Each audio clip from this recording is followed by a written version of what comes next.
We hope you've had a good week. We've really enjoyed having conversations and debates with you in comments on Churspacious, by messenger, email, post and phone. One of the things that this new way of doing things has really helped with is making sure that church is for every day, not just Sunday. That's not necessarily about helping people out every day, although that's not a bad thing to do. It's about being reminded of our connection with God and with each other every day. It's about discipleship, having conversations together about the things that matter to us. It's about worship and prayer, living consciously, aware that the world is bigger than each of us as individuals. So how can we make sure that church is for every day, not just Sunday?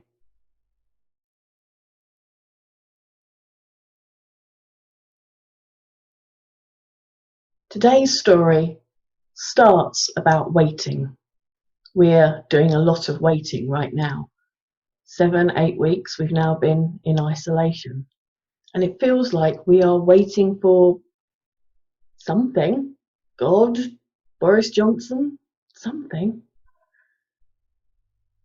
The man in today's story had been waiting 38 years. Now, I don't know about you, but I'm starting to fray at the edges after 2 months.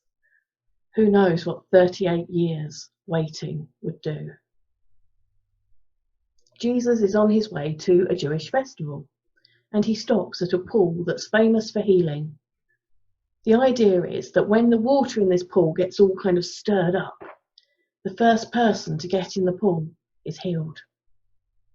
So there are lots of people gathered around this pool, desperate for healing, and one of them has been there for 38 years. If you've ever been to the swimming pool and tried to walk along the wet tiles, you know that around a pool it gets a bit, well, tricky. And if you can't walk at all, how are you going to get in the water without a friend? Jesus speaks to this man, who tells him that having no friends or companions, he can never get to the pool first. Jesus looks at the man and says, "Pick up your bedding, your sleeping bag, your camping mat, pick it up and walk." Now you'd think this was a pretty amazing thing to see. But as always, there's the people that miss the point. So here we have a real facepalm moment.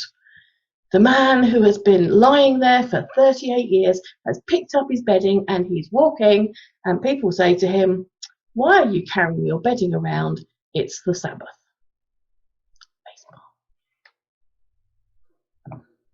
No work was to be done on the Sabbath, and that included carrying things around.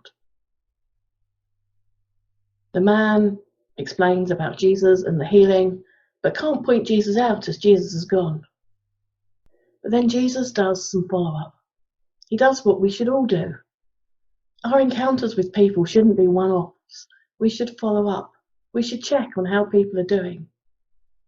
Jesus follows up with the man, and the man then is able to tell the authorities who it was that healed him and told him to walk with his mat. Jesus is challenged by the authorities for doing things on a Sabbath. And then he says something which is a good message for all of us in our waiting now.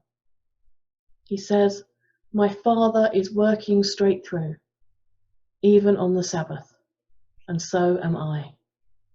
We have a 24/7 God.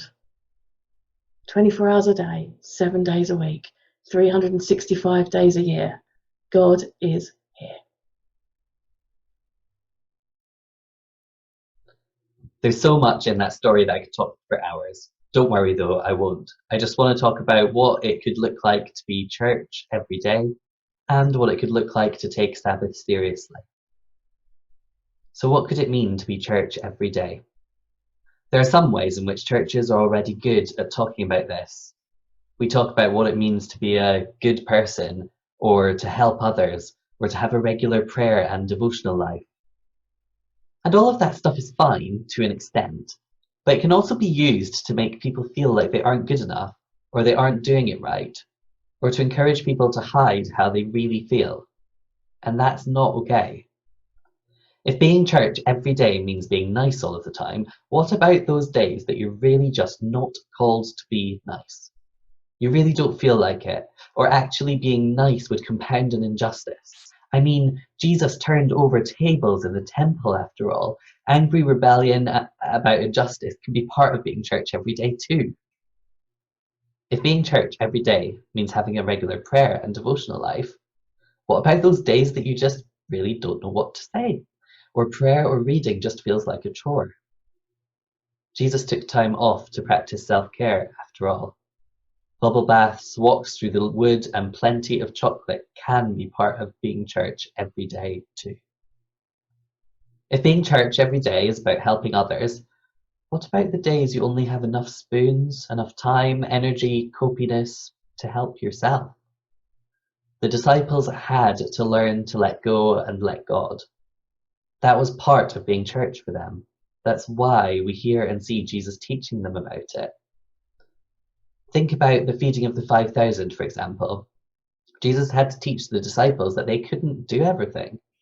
They didn't have the food. They needed fed themselves. Someone else, a child in the crowd that day, could solve the problem. Letting go and letting someone else solve the world's problems can be part of being church every day too.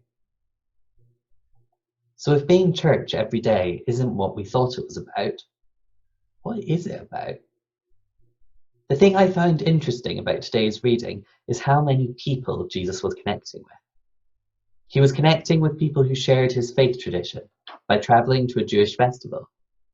He was connecting with someone who had it worse than him by talking to the man who'd been waiting for healing for 38 years. He was connecting with people who disagreed with him by explaining what he was doing to those who wanted to kill him for breaking the rules. So perhaps being church every day is about connecting with lots of different people. How can you find ways and space and time to connect with others this week? Particularly those you might disagree with, those who are worse off than you, or those who you share something with that you want to strengthen together. But being church every day is also about Sabbath, rest. In our story, Jesus broke the law of the time about Sabbath by not taking a particular day to rest. But as I've mentioned, we do see him taking rest throughout the Gospels.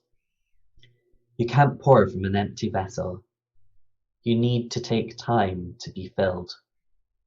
You need space to replenish your spoons.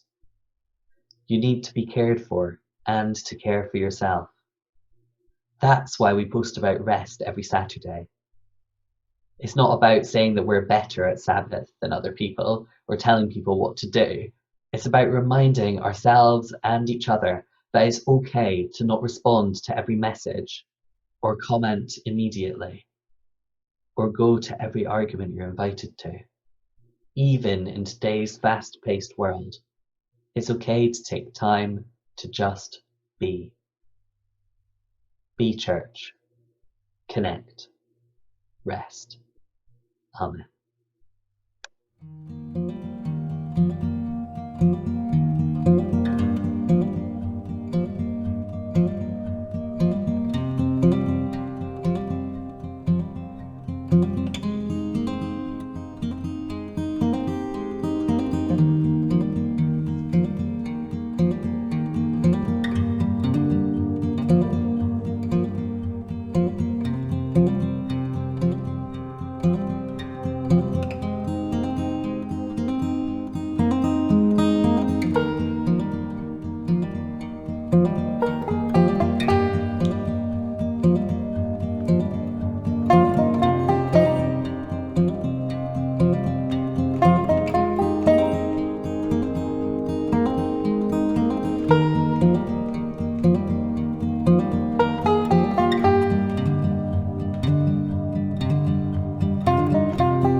Being church every day isn't just about us here on screen. It's about every one of us at home behind many different screens. One thing you can do this week to be church every day is to chat on Churspacious. If you disagree with something, tell us why. If something's happening that you want to share, go for it. Comment on other people's posts. Let's build community together. But another thing you can do this week to be church every day is to take Sabbath seriously. Rest. And yes, resting might mean having a day of total disconnection from the world, turning off our screens and our phones and focusing on ourselves and on God. Remember, God's grace isn't just for others, it's for each of us too. And that means you. Go in grace and peace to love and to live.